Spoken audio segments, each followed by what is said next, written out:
y Sonora FM, personajes y curiosidades de Tudela y la Ribera, con Santi Lorente.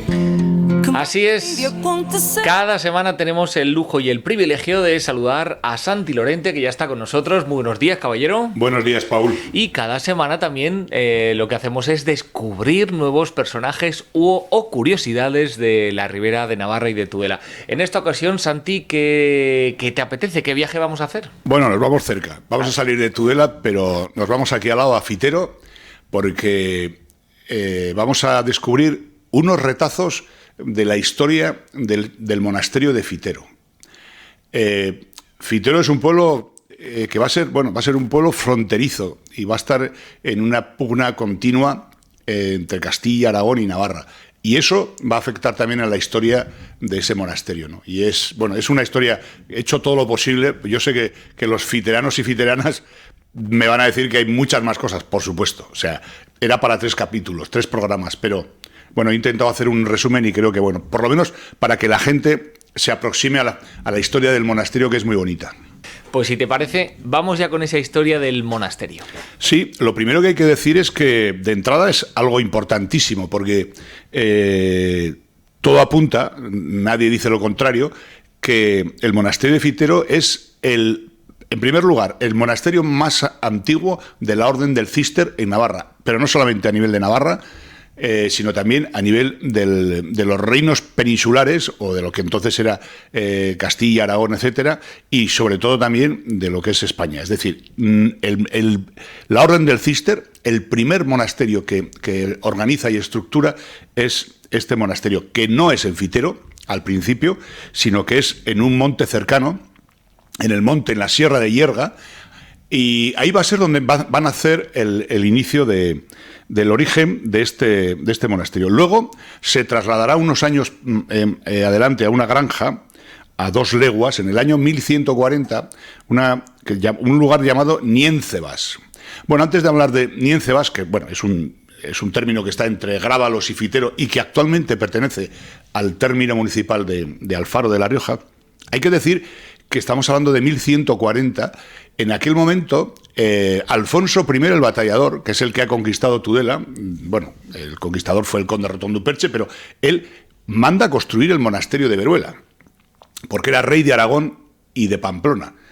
Estamos hablando de que Niéncebas, 1140, es donde se sitúa la nueva ubicación de este monasterio, en un contorno en el que los últimos bastiones musulmanes han sido Zaragoza y Tudela y han desaparecido. La cristiandad ha retomado ya lo que era la marca superior. Entonces, estamos hablando ya de una situación nueva, ¿no?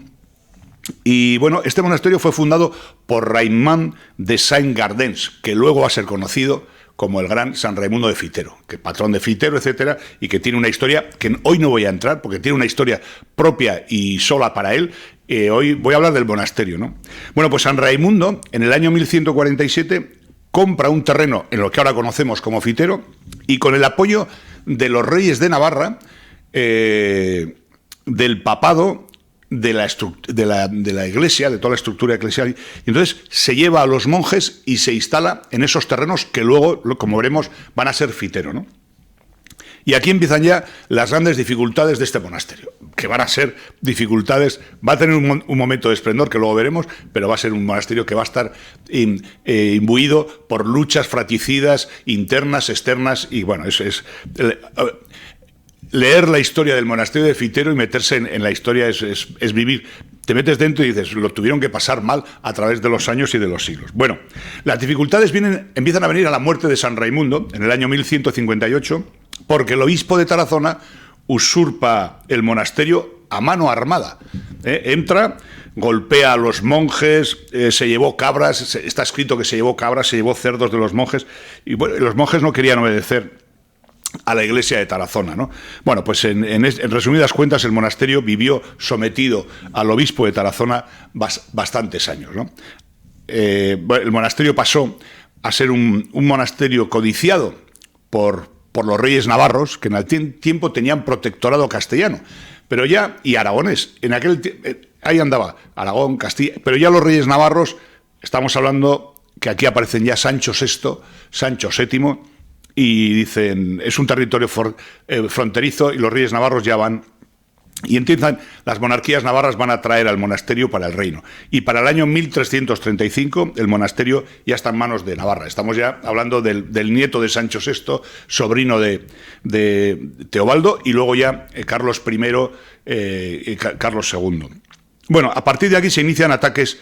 disculpa, Santi, porque fíjate, desde San Raimundo que fallece, 1158, sí, hasta los Reyes de Navarra, 1335, o sea, que no son 5 años, que estamos hablando de casi 200 años por... Eso es, que estoy haciendo un resumen, vamos, síntesis... Y en esos 200 años fue el obispo de Tarazona el que dirigía las operaciones. Sí, va a haber siempre, es increíble.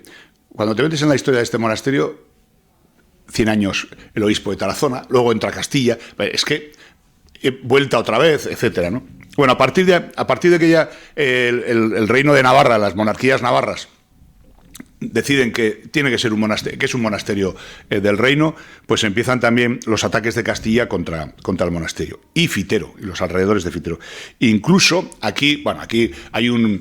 Bueno, Castilla y Navarra tienen muchos pleitos, ¿no? Esto venía de atrás, pero aquí incluso tiene que intervenir el Papa, Benedicto XII, para buscar un arreglo. Bueno, yo ahora lo voy a resumir de una forma increíble, pero este arreglo duró años. Y no había forma. Castilla decía una cosa, Navarra decía otra, y al final no hubo un acuerdo en un primer momento, y bueno, años más tarde, en agosto de 1373, a raíz de la boda del infante de Navarra, el que será Carlos III, el que construye el castillo de Olite, reconstruye el castillo de Tudela, etcétera, el que da el título de ciudad a Tudela, que se casa con Leonor de Castilla, que siempre se ha dicho que Leonor, cuando se fue a vivir al castillo de Olite, le decía, uy, lo que te vas a aburrir, y no se aburrió nada, porque Carlos III era un tipo que daba mucho, es un poco... reconocía todo, a lo que nacía legalmente y a lo que nacía extraoficialmente. Le llenó la casa de hijos y de hijas, el castillo, vamos, que le dijo, bueno, pues a lo que vamos, que me pierdo. ¿Qué va a ocurrir?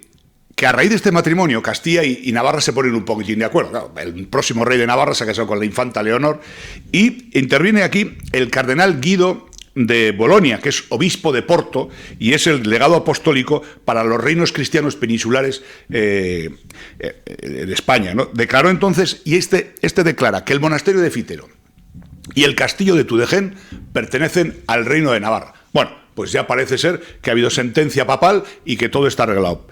Con esta decisión se restaura la paz y el monasterio durante un siglo, Paul, 100 años más tarde el monasterio fue de nuevo asaltado y los monjes se tuvieron que refugiar en Tudela durante más de 10 años. Esta va a ser la trayectoria continua de... Para colmo, estamos acercándonos ya a los años de agramonteses y sereamonteses en Navarra. Es decir, Navarra está dividida una vez más, los que están a favor de Castilla y los que están a favor de mantener a los reyes navarros, ¿no? Y entonces, de nuevo, hay otro asalto al monasterio en el 1480, bueno, el conde de Lerín, empiezan otra vez todas las disputas y empieza una gran decadencia del monasterio. Atención a esto, porque la decadencia del monasterio es de tal nivel, ya no solo económica que también, sino que afecta a la espiritualidad y a muchas cosas de los propios monjes. Bueno, lo que voy a decir ahora, que nadie se asuste, pero el monasterio de Fitero, los monjes, se convirtieron en una auténtica banda de bandoleros, lo que estoy contando. Abandonaron el celibato y se dedicaron al juego, a la caza y a todo tipo de diversiones y de tropelías por los alrededores de lo que es el monasterio de Fitero. Dice que por las noches que andaban disfrazados y llevaban armas y que, bueno, que reñían con todo el que aparecía a sus alrededores, ¿no? Bueno, dice que cuchilladas, que hubo de todo, era la banda de los monjes. Bueno, pues así estuvieron hasta la mitad del siglo XVI, se dice pronto. Bueno, pues en 1544 las denuncias por ser infieles al voto de castidad y a otras tantas, en un tiempo mínimo de 30 años, son denunciados, y bueno, la situación del monasterio ya no solamente era caótica a nivel económico, sino que hubo una limpia importante, y va a aparecer una figura que va a cambiar también la historia del monasterio, va a ser un tudelano. De una familia importante que a los oyentes y a las oyentes les sonará, que es Martín de Güés, un tudelano que es el tío de Adriana de Gües, de la famosa musa de Jerónimo de Arbolancha. Bueno, pues este se convertirá en abad vitalicio. Los abaces nunca, muy pocas veces llegaron a ser vitalicios. Este es el primer abad vitalicio del monasterio, es decir, a perpetuidad. ¿Qué quiere decir vitalicio? A perpetuidad, que hasta su muerte él va a ser el abad, pero esto también se modificará, ¿eh? Habrá un intermedio, bueno, Martín de Gües hará unas tropelías, ahora lo contaré, pero bueno, él toma esa decisión y pone orden, ¿no? Es más, Martín de Gües organiza la administración de Fitero. Él es el creador del pueblo de Fitero. Había casas, él al final, en agosto de 1524, el 20 de agosto, Martín de Gües publica la primera ordenanza municipal que afecta al régimen administrativo de la villa de Fitero. Él es el creador de la villa de Fitero. Y luego va a haber problemas, pero va a llegar el emperador Carlos V, ya los reyes navarros ya han desaparecido, estamos hablando ya Carlos V, y de nuevo los aragoneses y castellanos van a intentar quedarse con el monasterio. Pero será el propio emperador, tiene sus debilidades, no lo tiene claro, pero al final sí, va a ser el propio quien de nuevo reafirma la navarridad del monasterio. Hay que tener en cuenta que el monasterio está en terreno fronterizo.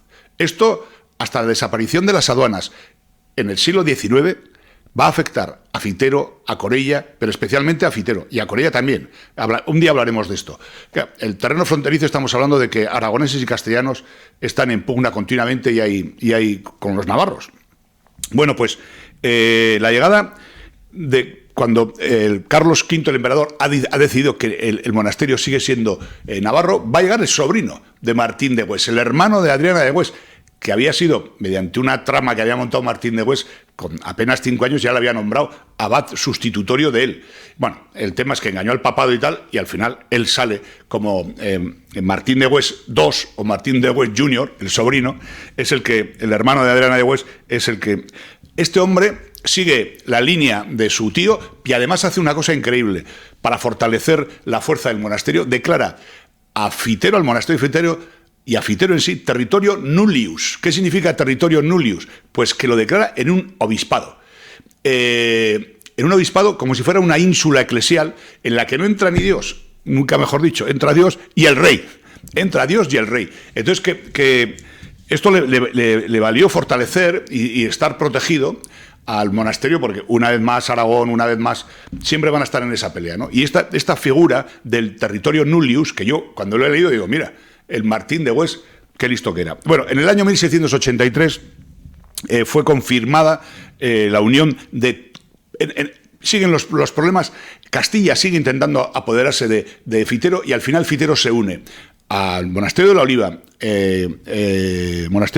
y al resto de monasterios navarros y se confabulan en la congregación reformada con los monasterios de Aragón. Y ahí Castilla no pudo tocarles. Y van a estar ahí prácticamente bastante tiempo, y en el siglo XVIII, hasta prácticamente el siglo XVIII, que el monasterio va a cobrar una importancia importante, y sobre todo es el mayor esplendor intelectual del monasterio. Esta fue la última fase de autodefensa del monasterio. A partir de 1773, entre los siglos XVII y XVIII, bueno, en Fitero había maestros de teología. Y ahora vamos a hablar de esa época de esplendor, que es corta, pero que es muy importante, ¿no? Van a aparecer en el monasterio grandes escritores, grandes frailes, abades, padres. Concretamente, brillan una serie de hombres y que seguramente no les haremos justicia en este resumen corto que voy a hacer, ¿no? Pero que, por ejemplo, destaca Fray Jerónimo de Álava, que es maestro en teología, que escribe sobre todo, que está en el Archivo Histórico Nacional, que se llama La relación de los privilegios, es decir, la relación de los derechos de las pequeñas constituciones. También hace un Memorias de Fitero, que que está en paradero desconocido, que es un libro que no se sabe dónde anda. Y luego está también Fray Manuel Baptista Ros, que es un teólogo y archivero, de que copió las constituciones sidonales del abad Ignacio de Ibero. Fray Gregorio Alfonso, que es un cascantino, que es maestro de teología y es consultor del Santo Oficio, que escribió también sobre la vida del abad Villalba. Fray Ignacio de Ostabat, de Pamplona, que fue diputado a Cortes por el brazo eclesiástico. Las cortes en aquellos años las formaban el brazo eclesiástico, el brazo militar y el brazo político. Pues en representación del brazo eclesiástico apareció Fray Ignacio de Ostabat, que era monje del monasterio de Fitero.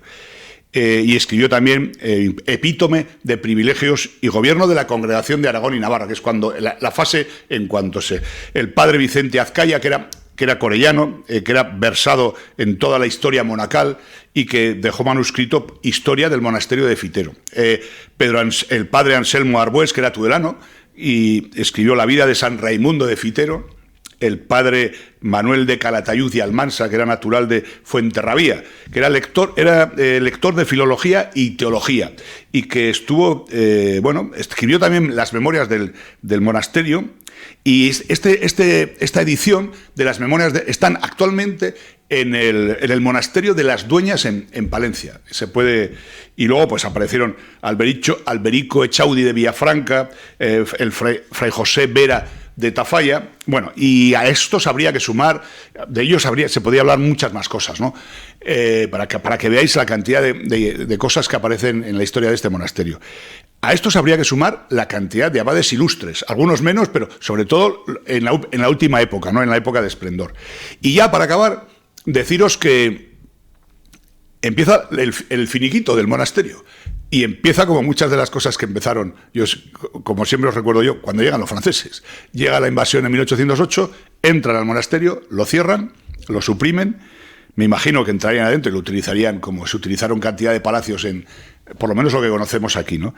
Pero bueno, se suprime. Se van los franceses en 1813, vuelven los monjes y de nuevo el nuevo gobierno constitucional que había salido de la PEPA de 1812 los vuelve a cerrar. Vendrán los gobiernos liberales y en 1835, por orden ministerial y de Madrid, entre el 13 de noviembre y el 31 de diciembre, los monjes del monasterio de Fitero tuvieron que hacer inventario y expulsados definitivamente del monasterio.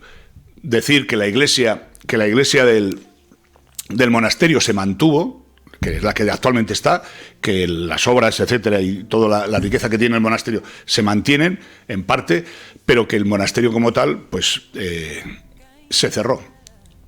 La historia que hoy nos ha traído Santi Lorente es una gran historia y también invitamos a la audiencia a que si le apetece conocer el monasterio de Fitero, lo cierto es que en el Ayuntamiento de Fitero están haciendo unas visitas guiadas que merecen y mucho la pena, así que seguro que les van a poder preguntar sobre estas cuestiones. Santi, ha sido un verdadero placer conocer tan resumido esta historia de tanta enjundia, porque lo has hecho de una forma muy resumida, aunque sabemos que podríamos estar hablando largo y tendido, ¿eh? Sí, para 3 programas o más. Sí, es muy, muy bonita, la historia del monasterio está muy bien. Pues la semana que viene, si te parece bien, seguiremos aprendiendo más de nuestro entorno. Muy bien. Muchas Aquí gracias, estaremos. Santi Lorente. A ti, Paul.